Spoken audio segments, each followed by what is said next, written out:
Volume présente les aventures fantastiques de Sacré-Cœur. Les gargouilles de Notre-Dame. d'Amélie Sarne et Laurent Audouin. Lu par Frédéric Knepp.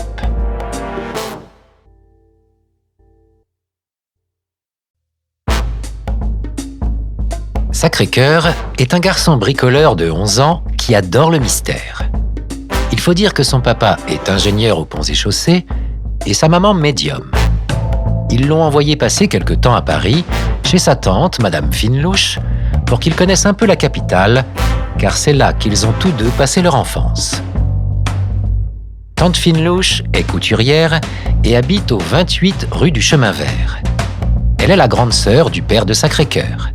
Elle est très bonne cuisinière et adore préparer ses plats préférés à Sacré-Cœur. Elle ne sait pas ce qu'il fabrique exactement dans la cave, mais elle se rappelle que quand il était petit, le papa de Sacré-Cœur était lui aussi toujours en train de bricoler. Madame Moscovitch habite au dernier étage du 28 rue du Chemin Vert. Elle n'est pas très aimable et passe son temps à se plaindre des autres locataires. Son prénom est Yevgenia. Abigail est une petite fantôme qui a quitté l'Écosse parce qu'elle ne voulait pas faire peur aux enfants. Elle est devenue amie avec Sacré-Cœur et elle se sert de ses pouvoirs de fantôme pour l'aider à résoudre les mystères surnaturels de Paris. Mimi est une petite chauve-souris assez peureuse, mais elle sait se montrer très courageuse pour aider ses amis, Sacré-Cœur et Abigail.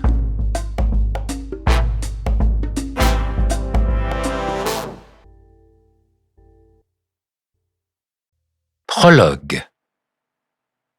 La nuit était particulièrement obscure. Aucune lune ne venait éclairer les rues de Paris. Au 28 rue du Chemin Vert, tous les locataires étaient profondément endormis. Tous ? Non, car d'étranges sons provenaient du dernier étage. Gargouillis, gargouillas, gargouilloum, adieu, joie, rire et chanson, gargouillis, gargouillas, gargouilloum.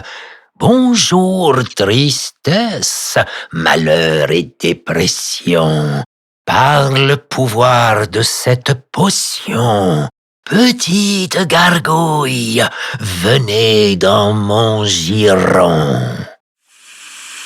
Une épaisse fumée verte passait sous la porte et envahissait le palier. Elle flotta un moment au-dessus de l'escalier avant de s'enrouler autour de la rampe. Comme un serpent maléfique, elle sinua le long des marches jusqu'au rez-de-chaussée et s'immisça dans l'interstice de la porte d'entrée. Puis, telle une nuée, elle s'éleva et poursuivit son chemin jusqu'à la Seine qu'elle survola avant de se diriger vers l'île de la Cité. Là, se dressait... Nous espérons que vous avez apprécié cet aperçu. Pour continuer à écouter ce livre audio sur Google Play Livres, utilisez le lien dans la description de la vidéo.